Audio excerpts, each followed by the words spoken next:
اور مجھے اپنے رب سے مانگنے کا طریقہ آ گیا. مجھے کہنے لگی حضرت جی آپ نے ڈانٹ دیا میں نے سہ لیا، پر آپ ہی میرے شوہر ہیں، بتائیں نا آپ سے نہ کہوں تو میں کس سے جا کے کہوں. فرماتے ہیں میں رو پڑا اور میں کھل کے رویا اور میں تڑپ کے رویا اور پھر میری سسکیاں بند گئیں. تو مجھے کہنے لگی آپ کو کیا ہوا؟ میں نے کہا مجھے بھی دعا مانگنی آ گئی ہے.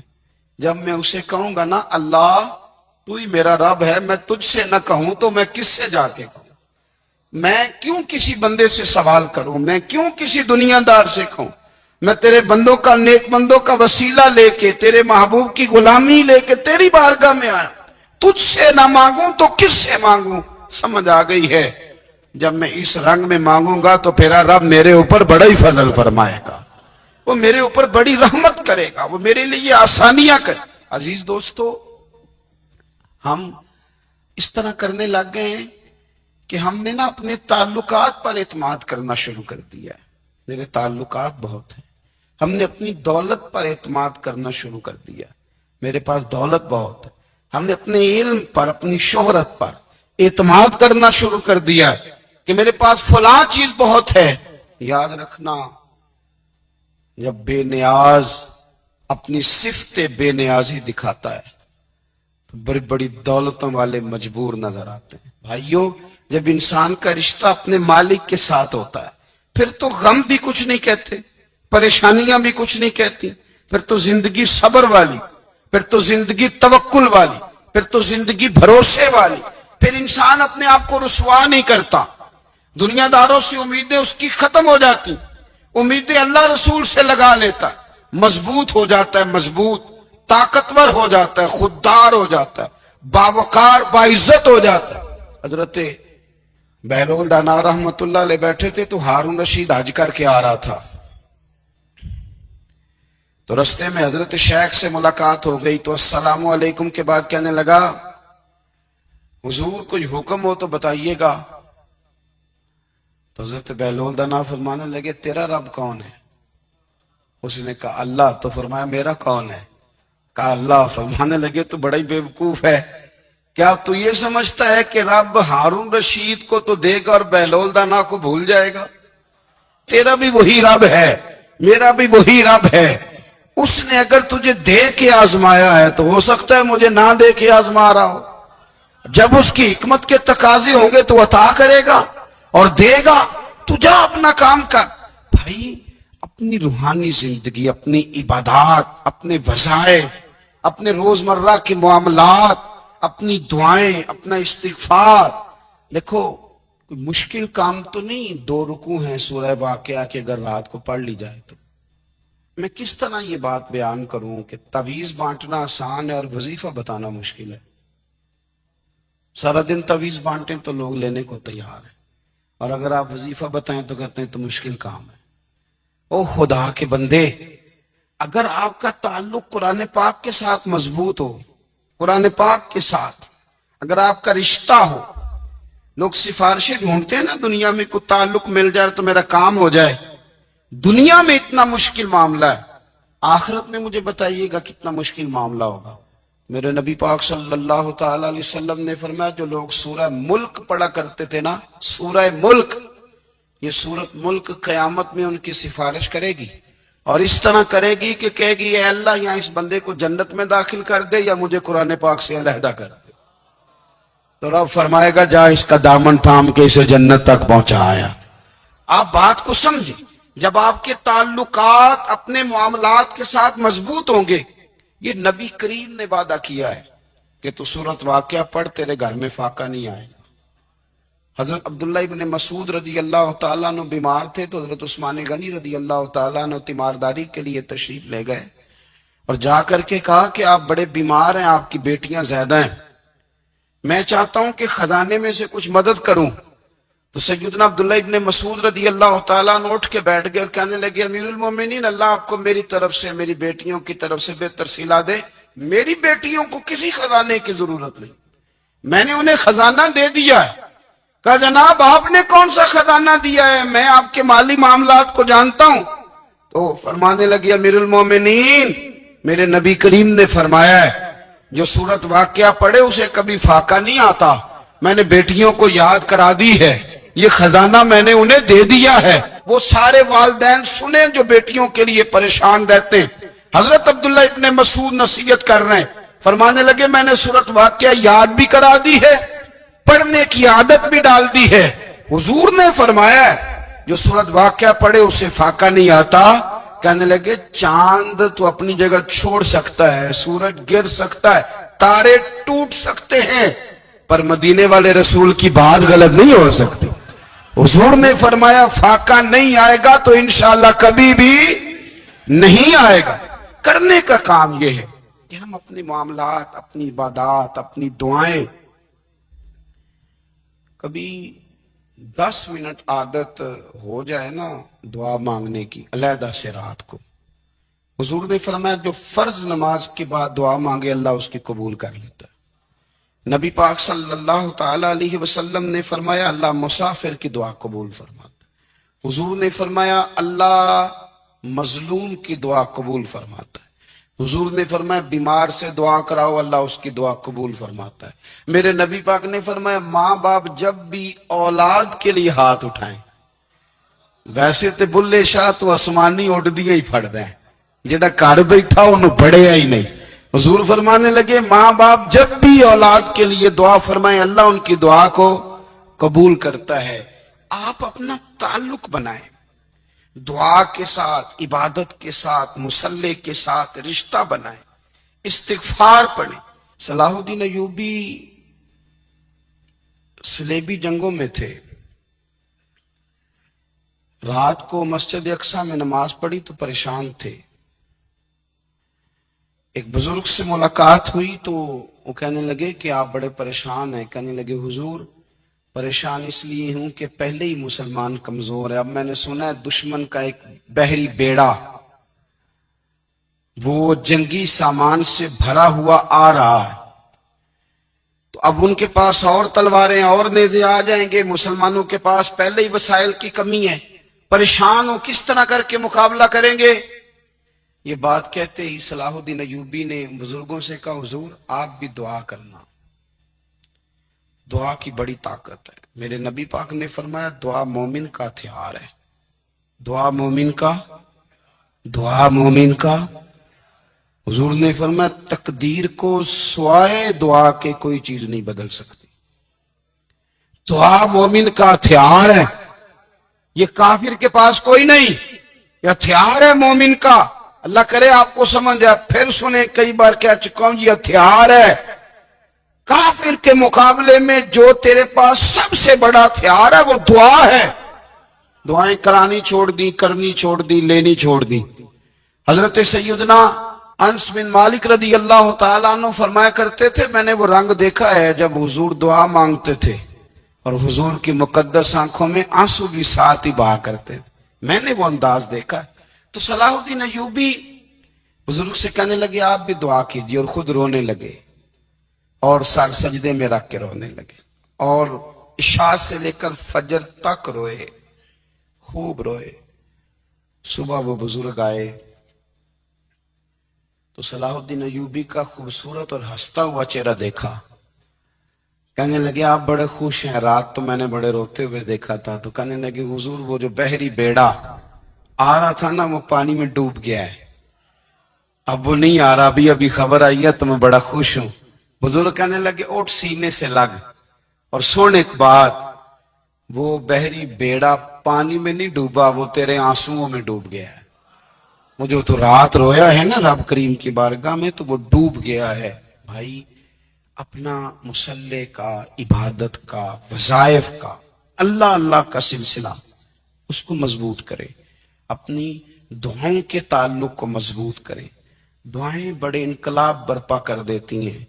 ہم تھوڑے تھوڑے نا جب سے خشک ہوئے نا, خشک, اور میری تو جماعت ہی صوفیاء کی جماعت تھی. ہم تو داتا علی اجمیری کی جماعت سے, ہم تو خواجہ اجمیری کی جماعت سے, ہم تو شیخ احمد فاروق سرہندی کی جماعت سے, ہم تو صوفیاء کی جماعت. ہماری جماعت نے بھی وہ تعلق جو ہمارے بزرگوں نے بنایا تھا. بزرگ اللہ کے قریب کیسے جاتا ہے؟ تو ہمارے یہاں نا بہت سارے لوگ کہتے ہیں جی نظر ہو گئی تو کام ہو گیا. بھائی جو بخاری مسلم میں طریقہ ہے نا اللہ کا قرب پانے کا وہ تو نفل ہے. نبی کریم علیہ الصلوۃ والسلام نے فرمایا بندہ نفلوں کے ذریعے رب کے قریب جاتا ہے اور اتنا قریب جاتا ہے کہ پھر اللہ اس کی زبان بن جاتا ہے, اللہ اس کی آنکھیں بن جاتا ہے, کان بن جاتا ہے, ہاتھ اور پیر بن جاتا ہے. تو یہ تو عبادت ہے, یہ تو اللہ کی بارگاہ کی حاضری ہے جو آپ کو اللہ کے قریب کرے گی. تو اپنے نماز کو اہمیت دے کے ادا کریں, نمازیں موبائل بند کر کے ادا کریں. لیکن نا کچھ لوگ کہتے ہیں مجھے ٹائم نہیں ملتا نماز کا, تو میں کہتا ہوں یہ آپ نے بڑی جرت کی بات کی ہے. مجھے کو میرا پیر بھائی کہہ دینا میرے پاس ٹائم نہیں ہے آپ کو ملنے کا, تو میں کہتا ہوں آج کے بعد آنا ہی نہ. تو کیا سمجھتا ہے, تو بہت بڑا آدمی ہے, تیرے پاس ٹائم نہیں ہے اور ہمیں ملنے کا ٹائم, موج کر. تو آپ نے اللہ رسول کو ہی کہہ دیا ہے ٹائم نہیں. اور عجیب فلسفہ ہے نا, کہا جائے نماز پڑھنے آؤ تو کہتے ہیں کپڑے ٹھیک نہیں, اور کہا جائے کہ آؤ ذرا دعوت پہ چلے تو کہتے ہیں 1 منٹ ٹھہر میں کپڑے بدل کے آیا. نماز کے لیے کہا تو کہتا ٹھیک نہیں, دعوت کے لیے کہا تو کہتا میں ذرا تیاری کر لوں, یوں جانا مناسب نہیں. معاملہ ٹھیک نہیں. رب تو فرماتا ہے کہ جب تو مسجد میں آ تو زینت اختیار کر کے آ, خوب ذوق سے دعا مانگے, خوب شوق سے نماز پڑھیں, خوب استغفار کا مزاج بنائیں. آپ لوگوں کے بیچ رہ کے سکھ حاصل کرنا چاہتے ہیں, لیکن آپ کو پتہ ہے کئی مہینے غار حرا میں رہنا بھی مدینے والے محبوب کا طریقہ ہے. ہر سال اعتکاف بیٹھنا الگ سے, یہ بھی حضور کا طریقہ ہے. مسجد نبی کے اندر دروازہ کھلتا تھا نبی کریم کا, پر گھر کے اندر نفل پڑے نبی پاک. اور حضور فرماتے ہیں کچھ نفل نماز گھر میں بھی پڑھا کرو, گھر کو قبرستان نہ بناؤ. ہمارا گھر اللہ کے ذکر سے آباد ہوگا اگر ہم نماز پڑھیں گے نا. میں جب سنت پڑھنے کے لیے گھر میں کھڑا ہوتا ہوں تو میرا جو 2.5-3 سال کا بیٹا ہے نا, وہ بھی میرے ساتھ نماز پڑھنی شروع کر دے. اسے پتہ کوئی نہیں نماز کیا ہوتی ہے, لیکن وہ بھی نا سجدہ نہ بھی کرنا ہے تو ساتھ لیٹ ضرور جاتا ہے. پتہ چلا بچے لیکچر دینے سے نماز نہیں پڑھتے, نماز شروع کر دیں تو بچے بھی شروع کر دیتے ہیں.